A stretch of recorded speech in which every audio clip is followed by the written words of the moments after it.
Welcome, everyone, to another broadcast of The Soul of the Everyman on the ArtistFirst radio network.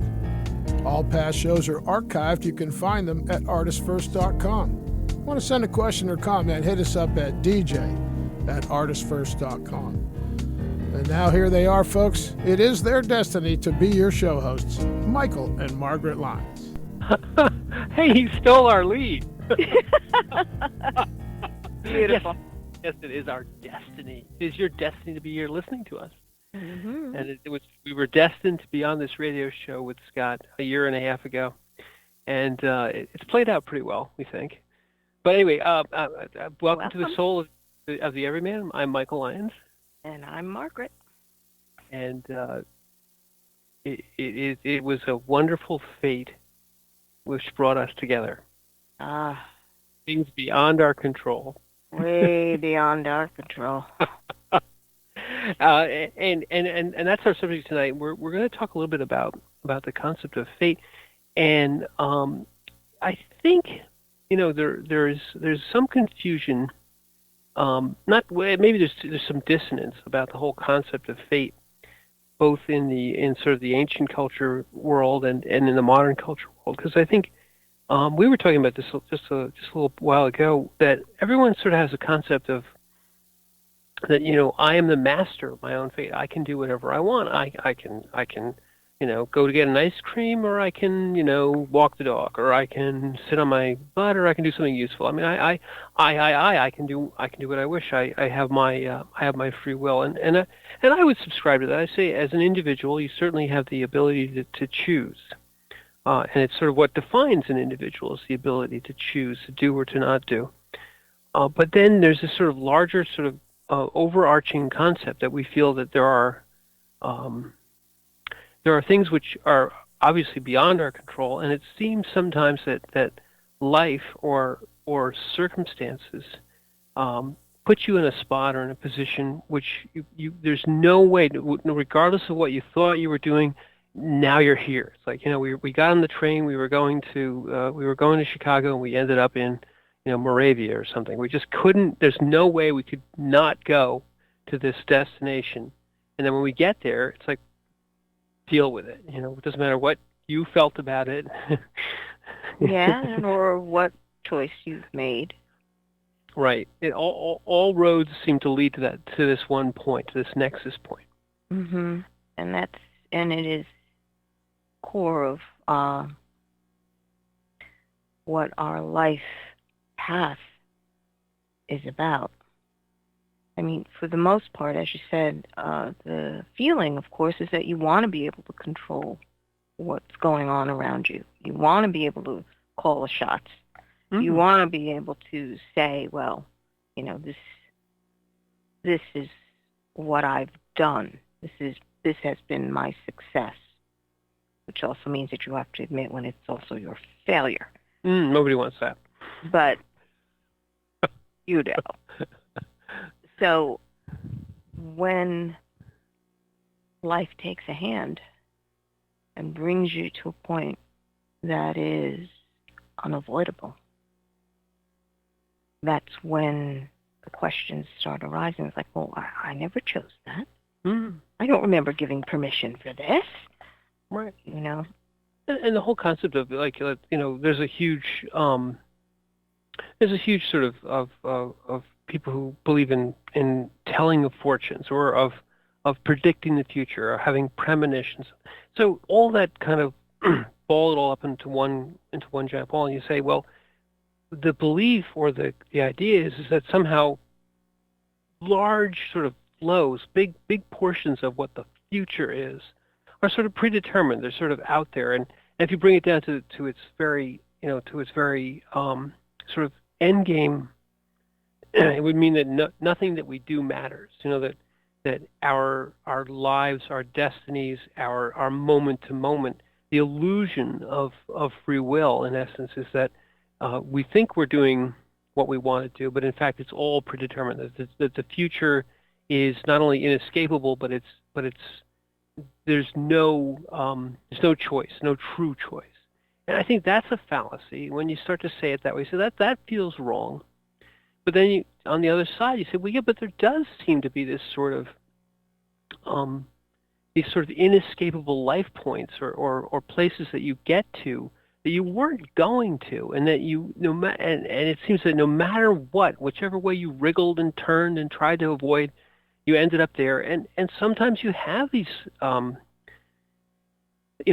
flashes of premonition or flashes of this kind of vision of a future that then comes true. And it oftentimes can look very unlikely. Foreshadowing. It can look very, and this is all through literature and all through movies and everything, where you get this idea that this is going to happen.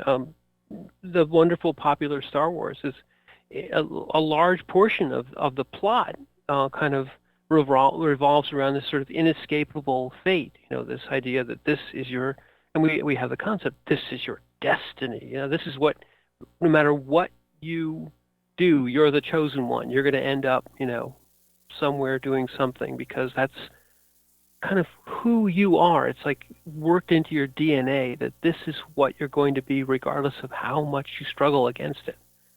Mhm. Yeah, that's true. That is as part of the concept of who you are as an individual, as a human being. When you look at the way life unfolds here, and it's fascinating to see, because when you're just looking at it in terms of life with no preconceived notions, it's like a small child looking out. Things just happen. Suddenly, Cookies appear.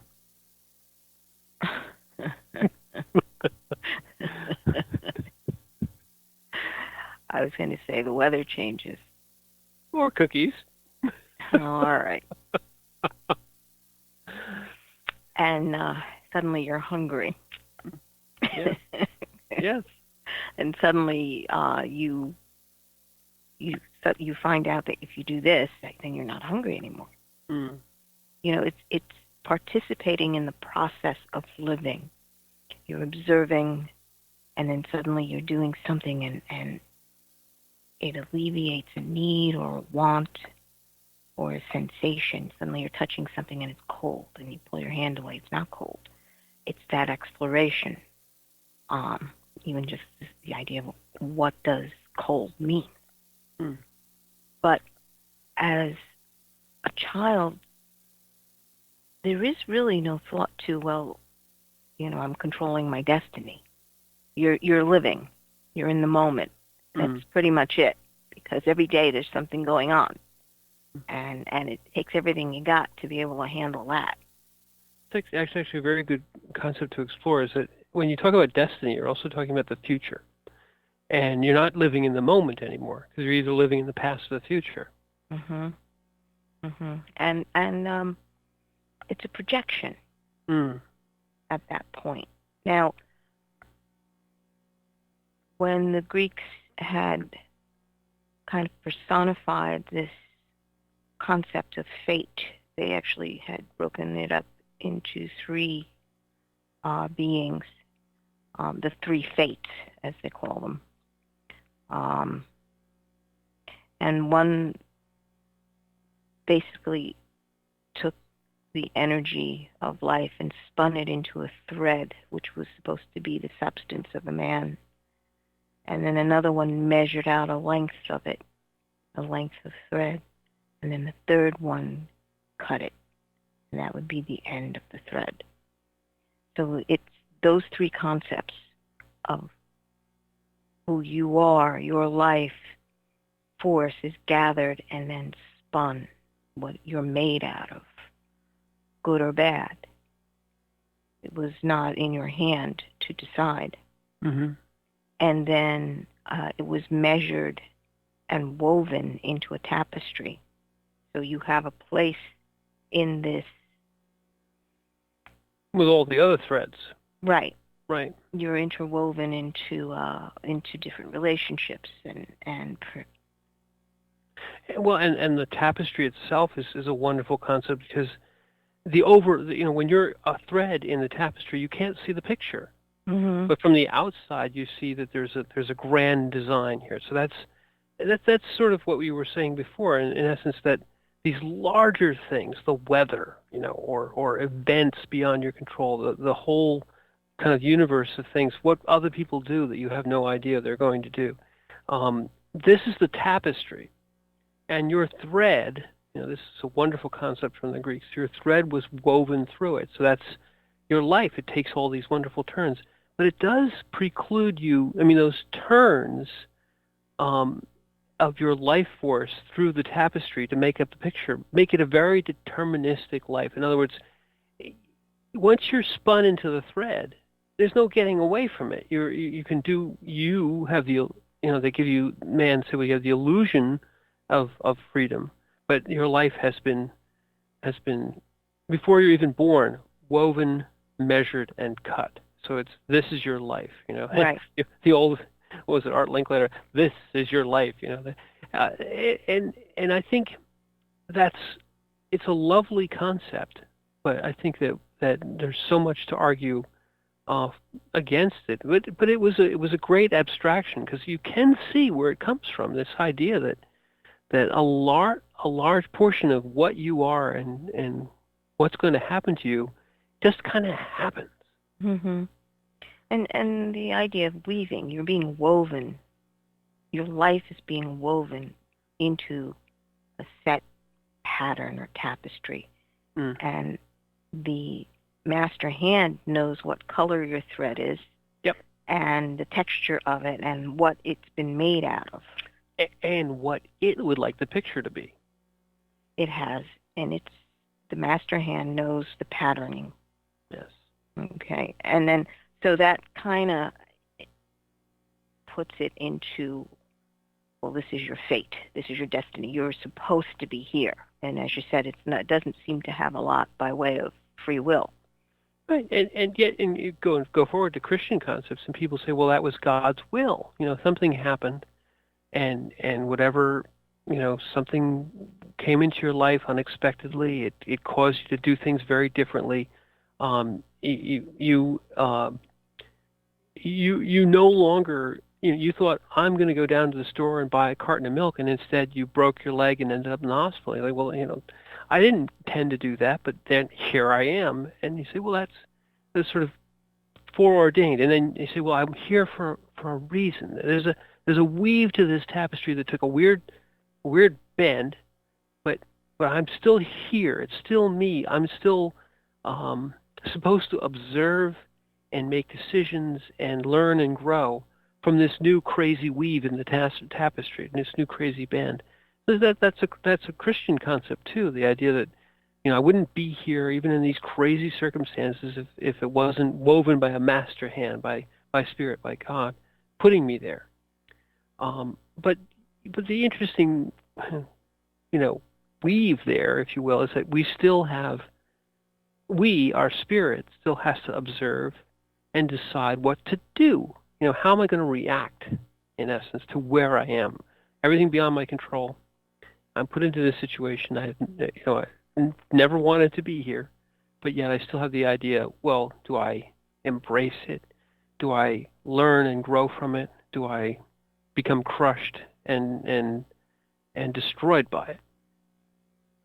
Well, the point I'd like to make, and this is in reference to something we had discussed in an earlier show, has to do with the idea that the tapestry itself is only two-dimensional. Mm. And who you are as a human being is more than two dimensions. But it's understanding that there is a basic part of your humanity that is planted in that two-dimensional weave. Ooh, good concept. I like it. And if you're thinking in terms of three dimensions, all right, at that point, what you're weaving is not just a tapestry; it actually has a pile to it. Yeah, you're like some sort of fur, shag rug of some kind.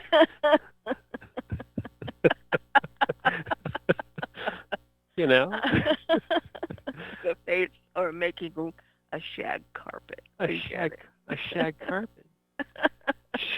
Shag me, baby.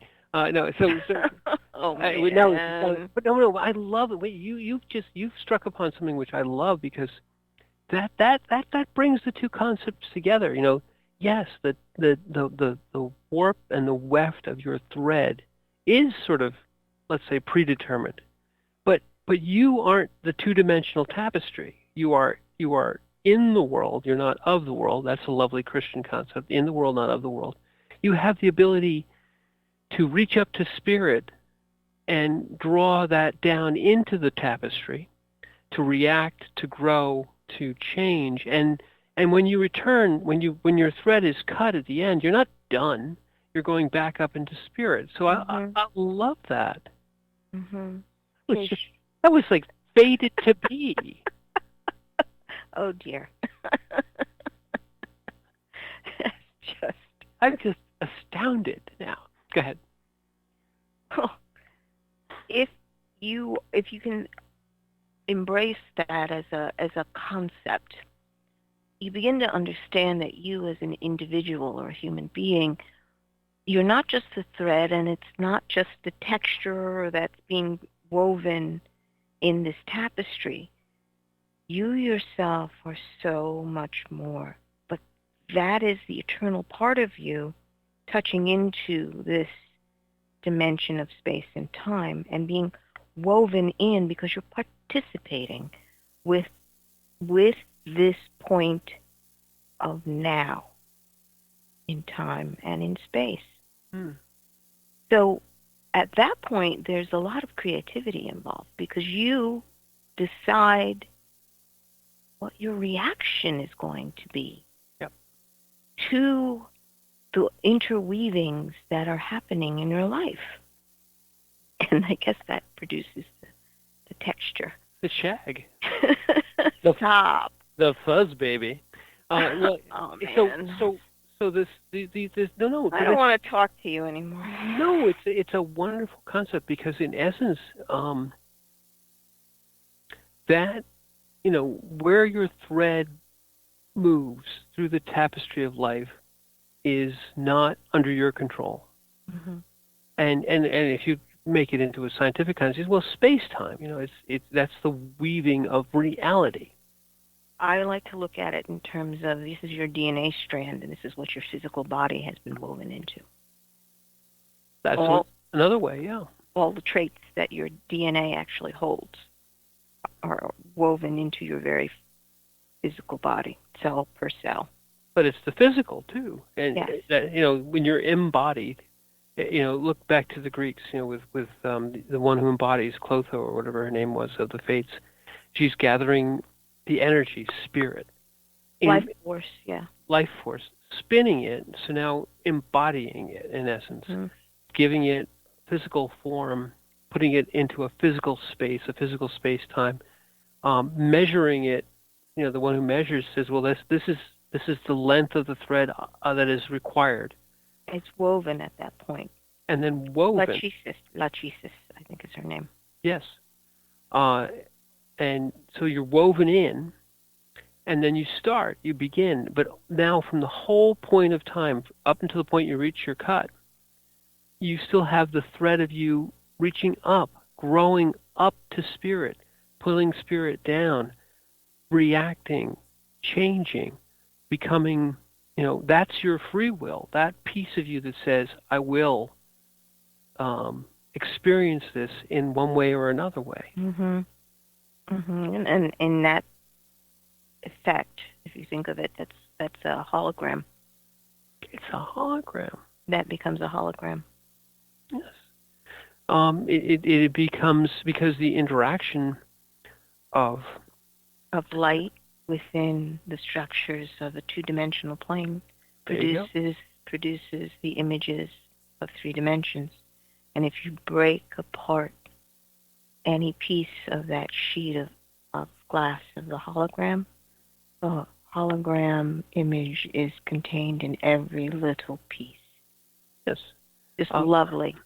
Yes, I think it does marry the two concepts together in a very powerful way.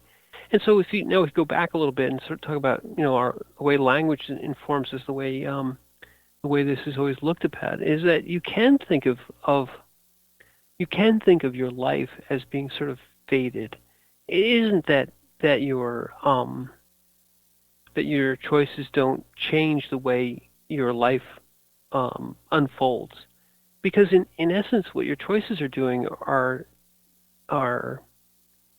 informing your spirit in the way that it changes and grows throughout your life. Obviously, the tapestry we're talking about is not a piece of cloth. Right. It's not something static. Right. It truly is space time, which is in and of itself a physical medium of 3 and 4 dimensions. But we are outside of that. We're sticking out in the nth dimension. Our shag pile is out in a space that is beyond those 4 dimensions of space time. So it still works. You're moving through this. No one's you're not tied to yourself. But if one of the wonderful concepts of Flatland was the fact when you got to the 3-dimensional space that, in essence, you looked at a person in the 3-dimensional space as sort of a long, snaky tube, which started from a very small, one end very small, and then kind of grew and then moved all throughout the space in a very long snake, and then came to an end. Well, that was the sort of time-dilated person, Mm-hmm. this giant. From the concept of seeing all of you at once, from the concept of seeing all time at once. So in a 5th dimensional perception, that's what we would all look like. We would all be these incredibly long threads, Mm-hmm. 3-dimensional threads, Well, 4-dimensional threads. Sorry. if you look at it in terms of if it's the thread itself, and you took an intersection of that thread, that circle that appears at the moment. That's the moment, exactly. Each one is a moment, so it's a stringing of moment to moment to moment to moment, and you choose from moment to moment to moment to moment, and your glory can be expressed from moment to moment to moment to moment. And where do you live? You live in the ever-changing present. Mm-hmm. Now what do we do? Isn't that interesting though? Because it just flashed in my head that if you are conscious of the moment of now, a point in space and time, everything else is changing around you. So it's almost as if you're watching this weave of the tapestry happening, but you are actually able to watch it from the viewpoint of being in the very center of this thread as it moves along. Almost a outside person, but also internal. It's like there's a yin yang for you, internal and external. You're doing both perspectives simultaneously, which usually makes your head hurt. Oh yeah, I mean, so these concepts are a little bit trippy, but in fact, the trippy thing is that we are doing it all the time. Our existence here is we're used to it, but it's an incredibly weird space. The fact that you can, by time separation, pass through an area which was previously occupied. We say, well, that was a while ago. Well, yes, that was a while ago, but the arrow of time, what makes time, what makes things separate in time, is nothing more than just another dimension. So the fact that yesterday, or a millionth of a second ago, but yesterday you were in the same spot that you are today, it's like, yes, the piece of you, the past piece of you and the future piece of you are going to be in the same spot at different times. So it's all you. You're spread out like this giant Giant smear. Smear, or in some cases, it's like a giant splotch. But you're spread out in this giant smear throughout the whole, whatever it is, whatever your Whatever the length. medium of existence happens to be at that point, because now Right. you have to actually expand your concept of what you're living in. Right. Because to include all of time, you're no longer three-dimensional but four, and then to observe that you have to be in the fifth. Right. You have to be in another dimension, outside of that Outside of the four-dimensional reference frame. Right. So that makes your head hurt at that point, because you're just like, okay. It does, but if if we're gone quite a ways off into the thing, but if you just think of it as in the process of living, you are the eternally small, incredibly instantaneous moment of now, passing through the smear, the 100-year-long smear of you through time, and your thread through the tapestry. And the interesting thing about it is, because of the arrow of time, we have a pretty good concept of where we were, and we have a vaguer but still a good idea where we are going to be. That's the whole thing about, you can anticipate. You're doing this with your hand. You're saying, well, I know it's going to be here some period of future time from here, because you're controlling it, or you can anticipate that a ball being thrown to you will be in this spot at a future time, and you move towards it. So the whole idea of looking slightly into the future is something that we do all the time, through our physical senses. We look into the future. We anticipate where something's going to be. It's basically looking to the future. The fact that we do it imperfectly, and that things that are fated, that seem to be way beyond our control, are because we have no idea. We don't have the vision to see where they are. But that also gives us kind of a backdoor way into premonition, into future sight, into that sort of. Well, it's being able to distinguish between the body intelligence, because when you're anticipating movement and you're going to catch a ball, that's in line with body intelligence. But if you're talking about premonitions, that is a feel and a perception in a different body form. It's a different energy body, if you would. It's not your physical body, or it's not even the life force that's within the body. It is you're looking at it in terms of like a dream body state. But I think you're getting into that fifth dimension, right?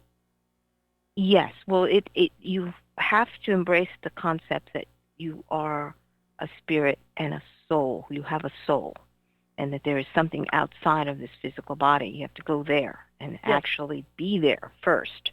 Yes. So if you embrace that, and it's again going back to that concept of the tapestry and the weave, and the fact that your choice brings in this other texture to your life, that is along the lines of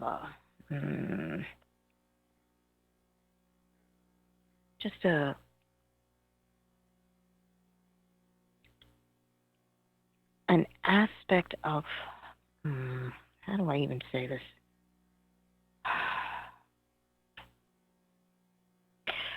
This is where it is possible for you to participate in things that are outside of life and death, birth and death. You have that capability, because birth and death that's part of the weave. You can't escape that. Right. But you have the ability to create your own life and its interaction and the quality of the soul. It's like that texture that is being created in that tapestry is actually your soul. Well, you know what? I'm going to look into the near future and predict that we're going to go back to the studio. and that and then in the future past that, we're going to come back and talk more about this. Okie dokie.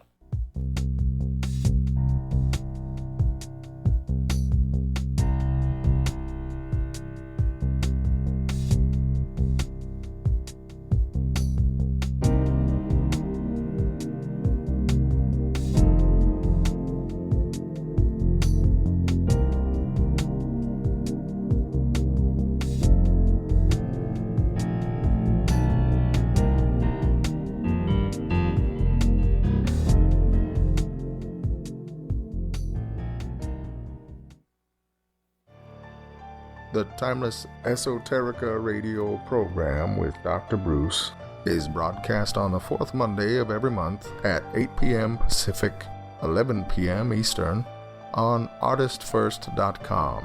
We explore topics including the paranormal, alien life, mysteries, conspiracies, hidden history, oddities, and much more.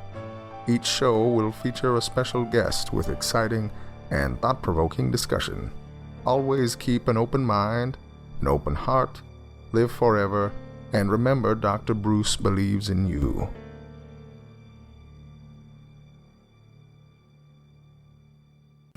There is a Reaper is the story of 5-year-old Christopher Aaron and his life-changing struggle with leukemia. Winner of both the Indie Bragg Medallion as well as the reader's favorite silver medal for memoir, There is a Reaper has more than 100 Amazon book reviews and a 5-star rating. It has been described as life-changing, spiritual, a must-read. Just released on Audible and iTunes, this memoir is also available in paperback and on Amazon Kindle for only 99 cents. Get your copy of this life-changing memoir today. When tornadoes raked the South, it was ham radio that was on the air, saving lives. As communities lay in ruins, it was the hams who let their families know their loved ones were safe. When the power and cell phones went out, the hams were there, helping rescuers get the message through. Wherever catastrophes strike, amateur radio is ready. Amateur radio works when other communications don't. Contact the ARRL, the National Association for Amateur Radio, on the web at emergencyradio.org. That's emergencyradio.org. Hi, my name is Christina Garlick, and my new book, Nevada Rain, is now available. It's a sci-fi fantasy story for ages 14 and up. I hope you check it out, and of course enjoy. Also, you're listening to the ArtistFirst radio network that has a station for everyone. Taking God on Patrol is a first-person account of the world of law enforcement from the perspective of a Christian police officer in the 4th largest city in America. From speeding car chases to the crossing of the thin blue line, author Mark S. Cariner seeks to find God's biblical truth in a behind-the-scenes look at law enforcement. And check out Mark's newest book, The Tactical Heart. Both are available at Amazon.com. The Fat Man Gets Out of Bed is the latest book from Michael Lyons, the award-winning author of There is a Reaper. Featuring 13 original stories, this wide-ranging collection has everything. Forbidden love, gods versus demigods, weird invading aliens, sexy seductive artificial intelligence, and unusual passion between the living and the dead. All set amidst fantastic worlds of pain and loss and boundless joy. From the sublime to the macabre to the bittersweet, The Fat Man Gets Out of Bed will leave you breathless with laughter, brimming with tears, trembling with suspense. Available now on Amazon.com, Google Play, iTunes, Kobo, and fine e-tailers everywhere.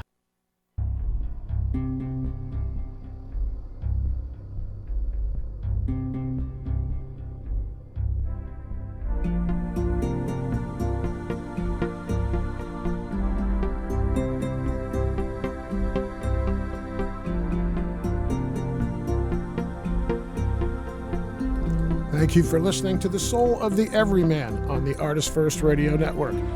Back to your hosts, Michael and Margaret Lyons. Thank you very much, C-Man. And look, our fate came true. we were destined to be here. Yes, we are. At 7 minutes after the hour. No, so welcome back to the Soul of the Everyman show, and tonight we're talking about the concept of fate. And we have spun ourselves a little bit far afield. I think we've come up with something very interesting in the sense that, the whole idea of a deterministic fate, sort of a predetermined destiny, as well as the concept of having free will and the ability to learn and grow and interact, do kind of come together in that instant of now, the femtosecond of time that passes by all the time, the present moment. And there we have the ability to react and change and grow and connect with spirit. But yet, where we're going, the train that we're on, that's the thread that is us, that is all of us, is there always in present. Where we've been, we kind of have a good, or maybe not so great memory of where we've been already. We can throw our sort of perception back through our thread and remember where we were.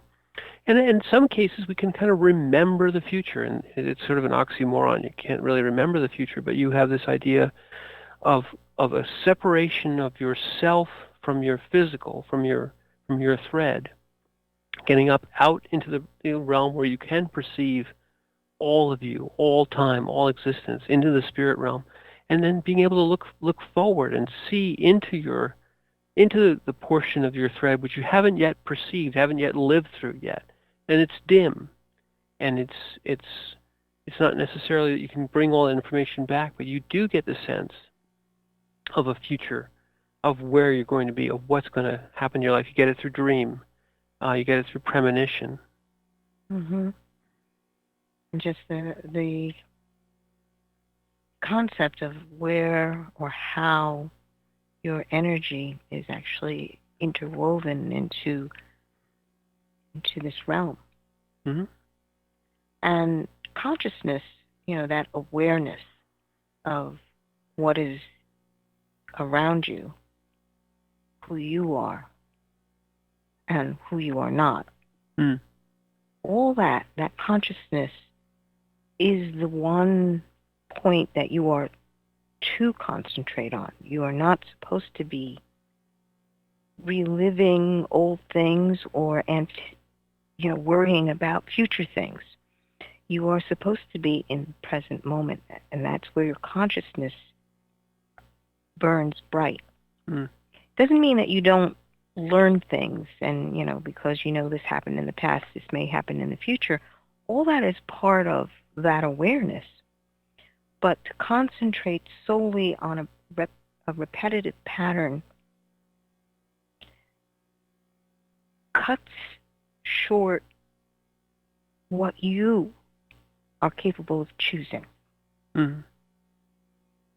Your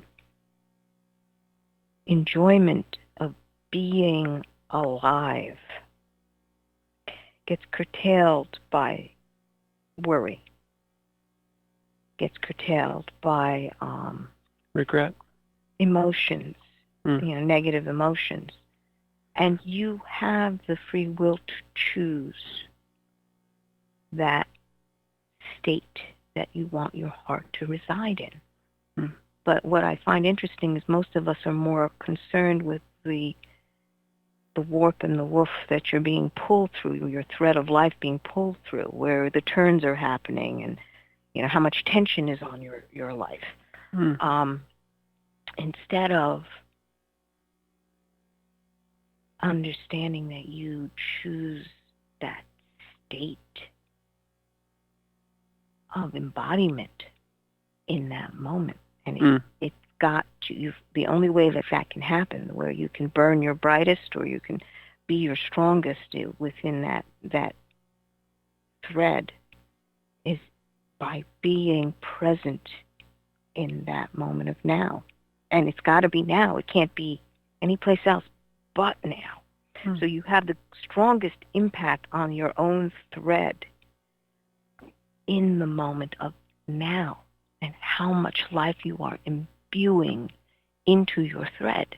How much appreciation, how much expansion of consciousness, how much love you're able to actually weave into your thread. And as your thread becomes truer to your human being state, where you're holding love at your core, everything around you that you're being woven into can feel that, and it shifts and changes that part of the tapestry. Right, and even if the large, the writ large universe isn't changed by that, it is you, the eternal you, the eternal spirit you, that is changed by that. And this presupposes that the universe. Wait. Say that again? The universe, the physical, isn't changed necessarily by what you're doing. The total universe isn't changed. You mean that huge pattern of ebbs Right. and flow? Okay. Right. But you're in the exact present moment allows your energy, your spark to change and grow and become brighter, become stronger. Your soul presence becomes stronger in your thread. Outside of all the physical. The physical is a giant wave. It's that inescapable fate, because you can't move the universe around. The bright spark doesn't move the universe around. You're here. You're anchored in it. It's like the ocean. It's vaster than any ocean. And there's a wave moving forward. Call it the present moment. The moment that the inexorable march forward of time. The present moment moves at the speed of time, which is infinite. It's so quick. You are there, and to the extent that you can maintain yourself right on the moment, right in the moment, is where you're strongest. You're most incisive. You're most perceptive. You're most able to draw the energy of yourself into yourself from that wave. You kind of resonate with it. That moving wave through the universe, your perception, your slice that is in that wave isn't being dissipated by looking into the past, isn't being sort of confused and baffled by trying to determine the future or worrying about it. No, you're right there, perceiving, growing, changing, being. Here we are back to the being state. The being state is trying to stay right on the moment of now, with the people all around you also being in the moment of now, and not dissipating, not losing focus. Well, your being state is always on the moment of now. It's whether or not your consciousness is there. I'm talking about the spirit part of you, the consciousness, your focus. Yes, the physical you is always moving with the wave because it has to. The arrow of time moves all physical things forward at the same rate. Right, but your consciousness is that's where your ability to focus comes from. Exactly. And to be present in that. Right, because you can move it around. You can lose focus. You can make yourself diaphanous and always be completely baffled and ungrounded and looking at the past, looking at the future, looking all over the place. No, quiet the mind, get out of the I state and into the being state, and then you're there, and you can feel the synchrony of the universe, the wonderful, incredible motion of that wave is important. Being present means that it's not just your mind focused on it, though. It's got to be all of you focused. It's all aspects of your being have come to a point of harmony and wholeness. Balance, maybe, is a better word, because there's an enormity to that. But the balance point, you're residing in this balanced center of your being and all aspects of your energy and consciousness right in the moment of now. Being that present allows for stability and vastness, and there are aspects to being that become more, what's the word I'm looking for? Enhanced. What? Enhanced and amplified. More real is the word that I was going to say. More real, yeah. Where that wholeness is a reality for you instead of just being in the mind state of, say, worry, and that worry is the only thing that exists for you. Mm-hmm. To be in a state where you understand the pros and cons of a situation, but you're not consumed by worry or negativity of any kind or hatred or just, you are centered and flowing and present in that moment of now as you move along your thread. And I think that's one of the things, Margaret, that I think confuses people is they think the moment of now is something that can be grasped. And the whole point of the moment of now is it can never be grasped. It can only be endlessly experienced. Mm-hmm. And when you have reached the stillness of now, what you have done is caught up to the incredible swiftness of existence, of now, because now moves at the speed of time. Yeah, the ephemeral moment. The ephemeral moment. And when you try to look to the past, you're dragging yourself out of now. You try to worry about the future, you're pushing yourself away from now. And this dissolves you. It makes you dissolute. It dissipates you. Dissipates your focus, your energy, and your being state, and you become out of balance. Right. And you can feel that drag. You can feel that now is inexorable. It now, interestingly enough, doesn't care about you. Now doesn't have any concept of you. You have to catch up to now, not the other way around. Well, to the human mind, it wants to believe that you, just as you said, they want to grasp now.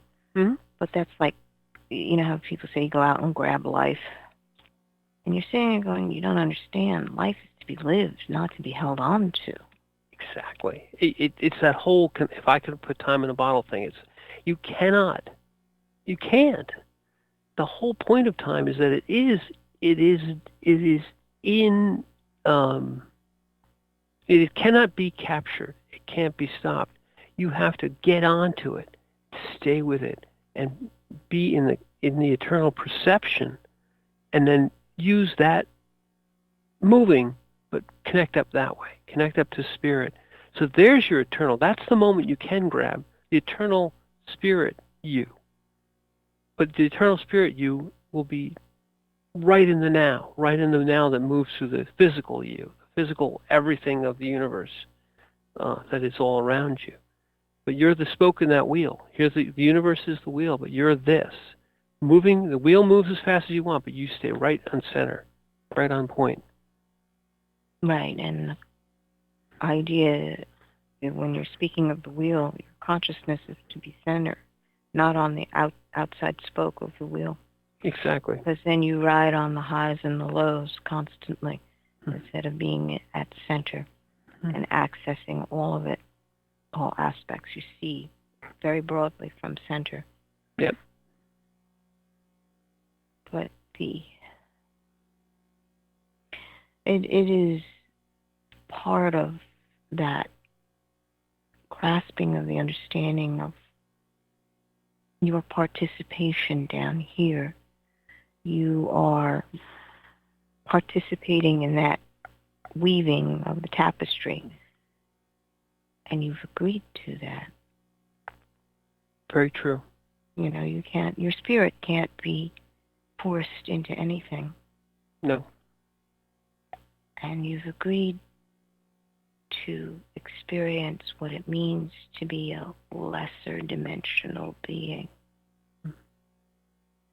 Good or bad is a concept that becomes very clear when you participate in this three-dimensional world. It becomes very clear.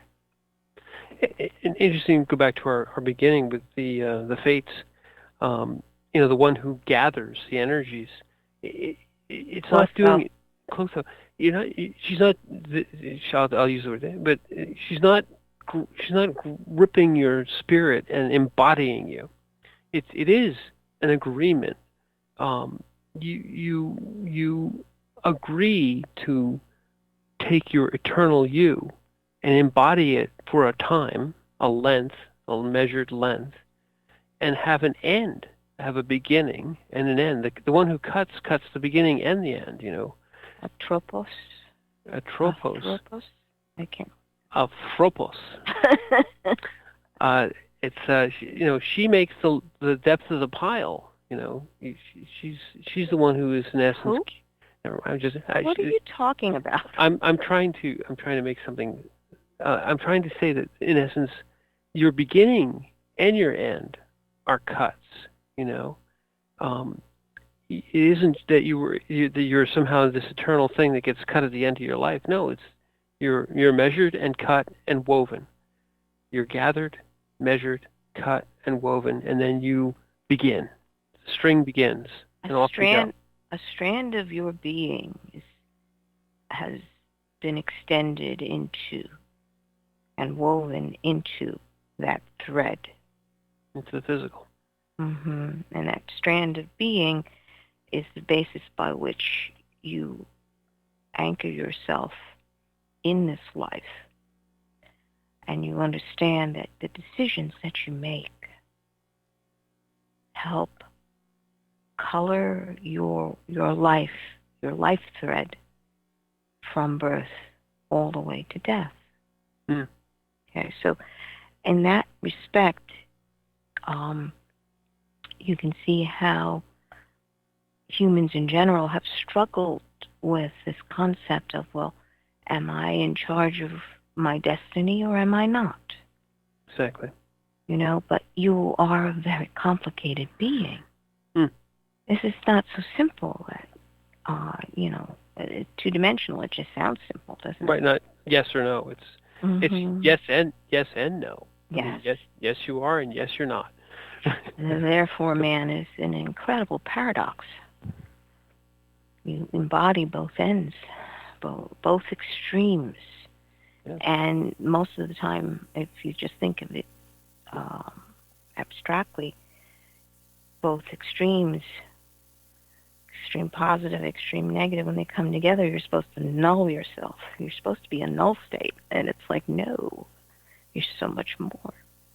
Well, and yes, there is a null at the center of it, but there's also all the flow of both states. And again, Chinese the Eastern philosophies of the yin and the yang, the dark and the light.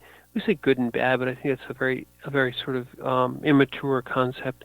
It's neither good nor bad, but they are opposites that are important opposites. It depends on their definition. Again, we would have to define what those terms are, but my point being that your true state is it's not the null state of two extremes, but it is the origin point, the point from which you were birthed and to which you return. Okay, so mathematically that would be your singularity point. Yeah, I was actually thinking of it's been a little bit off into cosmology again. If you some of the concepts of a singularity, of a quote unquote popularly known as a black hole, are that everything that becomes part of it also in essence smears along the outside as a giant sort of hologram. All the information, all the information. But I mean that that's a sort of an abstract concept of what you are. This life that you are, this three-dimensional thread, is really something that's sort of smeared over a surface, which is everything. It is the universe, as a hologram, as a complete thing, which can at any particular slice can be perceived as a full three-dimensional object, and then you put all the slices together, and it's a four-dimensional object. But it's all sort of smeared, of course, this incredibly fine sort of edge, which is the actual sort of event horizon of the singularity that we're talking about here, the actual singularity that we're talking about here. That whole concept fits beautifully into that extra dimensional part of you, the part that's outside of it all. When we talk about God, we talk about God being before the universe, encompassing the universe. Well, that's it. That's it right there. I mean, as unprovable and undefinable and unperceptible as that is, but we're part of it. You know, we're part of that piece. We feel that connection. We're not just in the world and of the world. We're not just a rock moving through space-time. We have a little bit more than that. Some people less. There's many more.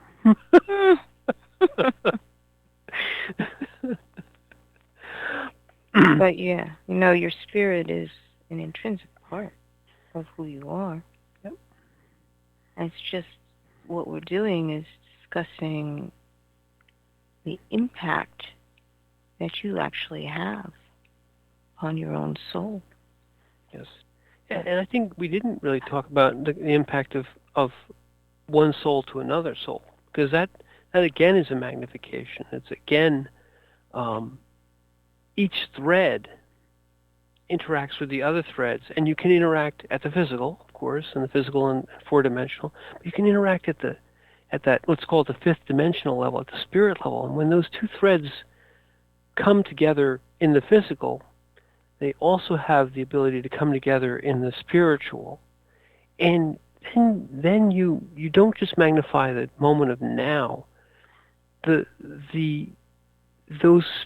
Those relationships that you define at the physical grow or reflect those which are already existing in the extra physical. And this is where you really start to see the power of embodiment, because you're able to take the perceptions of the physical and translate them not just into one, but into many, into all the interactions that you get in this extra physical dimension, which is where where the people you lose that you've loved are, and always are, and we're always there eternally. You know, you were here for that period of time, the beginning, the end, the cut, all that stuff. No, but the eternal relationship never changes. It is defined and modified down here, and grows and strengthens, but it's where it is there. You know, this place outside of time. Let's think of it this way. Here's a thought that just sort of popped in my head. If you look at that tapestry, that earth, that as being earth itself, and the souls that are coming in are the seeds. And as the seed goes along on this thread, it grows. So accordingly, things happen as this particular plant is growing. And the idea is to come to fruitfulness. The fruitfulness is the full expression of what has been implanted in that seed. So I like it.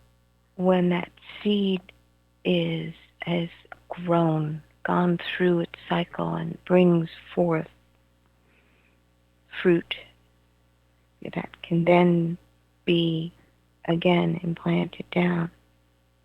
This is the makings of that which could be, how do I say this, brought in on an eternal level. Mm-hmm. Is that you? So if that's the case, what we have is that from the fruit of what is grown here, all the experiences and the relationships.